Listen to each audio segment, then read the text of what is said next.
Bismillahirrahmanirrahim. Assalamualaikum warahmatullahi wabarakatuh. Alhamdulillahirabbil alamin. Segala puji dan syukur bagi Allah yang telah memberikan kita nikmat sehat, yang dimana hingga pada saat ini kita dapat berkumpul di hari yang cerah ini. Shalawat serta salam senantiasa kita limpahkan kepada Nabi Muhammad SAW yang telah memimpin dan menuntun umatnya ke zaman yang terang benderang ini. Saya Dafa Eliza Putri, mahasiswa psikologi Universitas Muhammadiyah Profesor Dr. Hamka, izin menyampaikan hasil penelitian saya yang berjudul Pengaruh Pola Asuh Otoriter Terhadap Interaksi Sosial pada Remaja. Yang pertama-tama, saya akan menjelaskan tentang pendahuluan dari penelitian saya. Pola asuh memiliki berbagai macam pengaruh signifikan terhadap perkembangan individu. Salah satunya yaitu aspek sosial. Dalam penelitiannya, Baumrind menjelaskan bahwa pola asuh authoritarian memiliki orientasi yang dimana adanya orang tua yang menuntut anak dari segala macam hal, namun tak diimbangi dengan respon timbal balik yang baik dari mereka, yang berarti orang tua tersebut memiliki kendali penuh atas si anak dan kehidupan anak tersebut.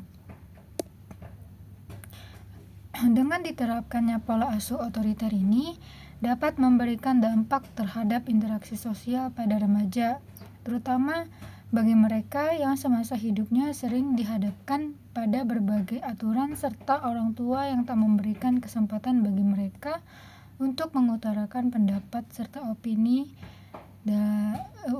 mereka dengan bebas. Lalu tinjauan dari beberapa jurnal, saya memilih satu, yaitu jurnal yang berjudul Dampak Pola Asuh Otoriter Orang Tua Terhadap Kehidupan Sosial Anak di Dusun Rejo Mulyo, Aceh Tamiang. Dalam penelitian tersebut diketahui bahwa anak-anak dengan orang tua yang memiliki pola asuh otoriter cenderung akan menunjukkan perilaku sosial yang buruk. Anak akan menjadi sering cemas dan kehilangan kepercayaan diri mereka, yang pada akhirnya membuat mereka kesulitan dalam melakukan interaksi sosial dengan lingkungan sekitarnya. Dampak lainnya juga dapat dilihat dari kecenderungan anak yang lebih suka untuk menyendiri, bahkan ia suka memisahkan dirinya dari kelompok teman-temannya. Lalu selanjutnya itu ada rumusan masalah. Di sini saya menyimpulkan ada 2 rumusan masalah yang saya gunakan dalam penelitian saya. Yang pertama itu, apakah pola asuh otoriter dapat memberikan pengaruh yang signifikan terhadap interaksi sosial pada remaja?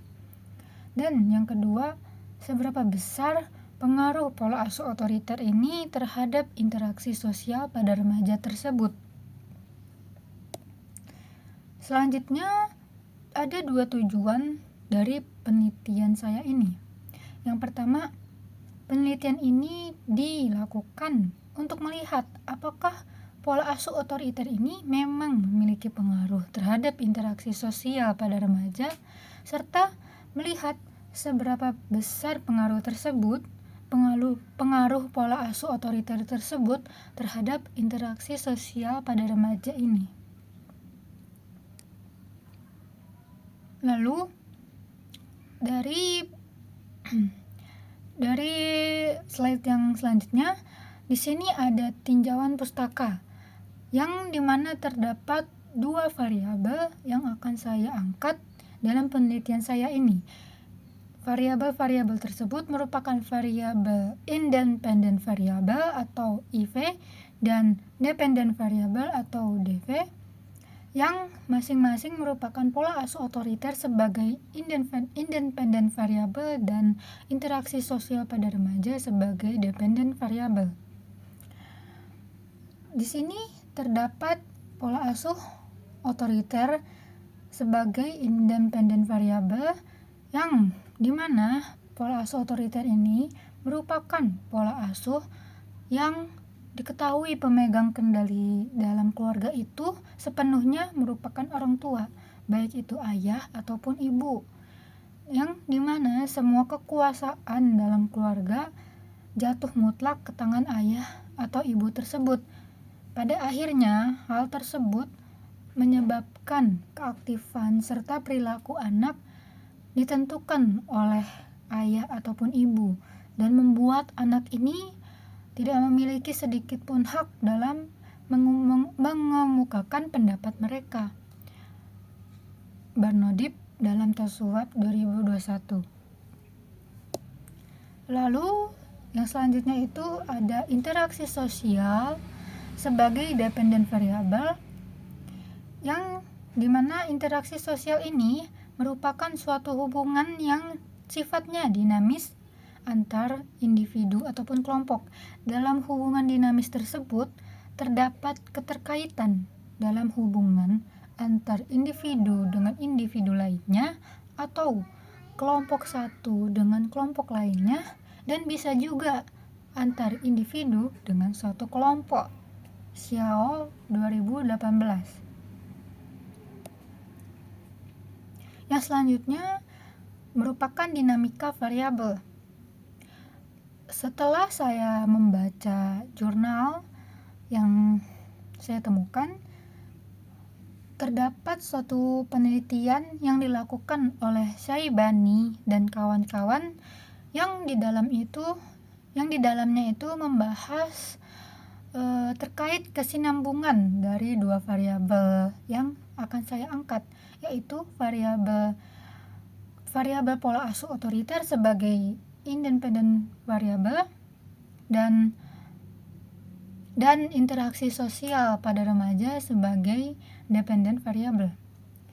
Dan setelah ditelaah, didapatkan hasil bahwa pola asuh yang baik dan tepat yang diberikan oleh orang tua kepada anak mereka pastinya akan memberikan pengaruh yang baik terhadap tumbuh kembang anak. Pola asuh juga merupakan salah satu faktor dalam pembentukan pribadi seorang anak serta bagaimana ia berperilaku di lingkungan sosialnya. Maka dari itu, ketika ada orang tua yang menerapkan pola asuh yang buruk seperti pola asuh otoriter yang di dalamnya itu lebih banyak menekankan anak untuk menuruti perintah orang tua atau kurang menghargai pendapat yang diutarakan oleh anak, serta selalu memaksakan kehendak mereka kepada anak, hal itu dapat membuat anak tersebut susah untuk melakukan penyesuaian diri dengan lingkungan ataupun dengan teman-teman sebayanya.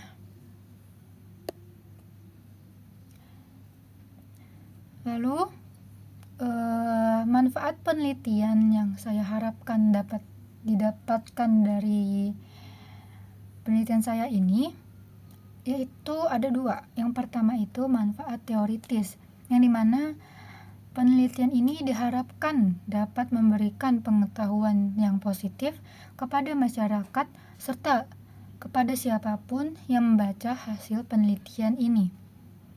Selanjutnya, diharapkan penelitian ini dapat mengungkapkan serta memberikan pendalaman khusus tentang bagaimana pola asuh orang tua dapat mempengaruhi interaksi sosial pada remaja. Yang kedua itu ada manfaat praktis, yang dimana diharapkan hasil penelitian ini dapat membuka peluang diskusi yang lebih lanjut dan mendalam serta nantinya dapat digunakan dalam penelitian-penelitian yang akan dilakukan oleh peneliti selanjutnya. Lalu diharapkan juga Hasil penelitian ini dapat digunakan oleh para orang tua sebagai bahan pertimbangan mereka dalam memilih penerapan pola asuh dalam keluarga mereka. Lalu selanjutnya itu ada metode penelitian. Penelitian ini dilakukan dengan menggunakan tipe eksperimen serta menerapkan pendekatan kuantitatif dengan cara menyebarkan survei atau beberapa item pertanyaan berbentuk kuesioner secara online kepada subjek yang telah ditentukan, yang merupakan sebagai teknik pengumpulan data. Subjek yang akan digunakan dalam penelitian ini merupakan remaja dengan rentang usia 17 hingga 20 tahun yang berdomisili di Jabodetabek dengan minimal jumlah 50 orang. Alat ukur yang nantinya akan digunakan dalam penelitian ini merupakan alat ukur PSDQ atau Parenting Styles and Dimensions Questionnaire yang diterbitkan oleh Robinson et al. Yang telah diadaptasikan ke dalam bahasa Indonesia oleh Rasmayani dan Zabrina.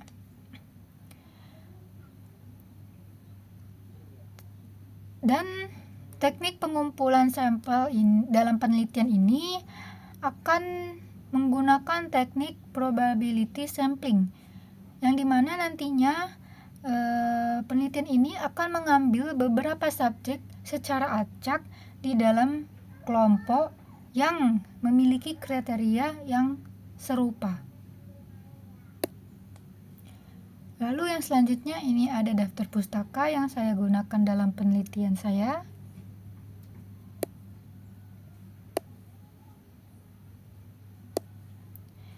Sekian dan terima kasih, kurang lebihnya mohon dimaafkan.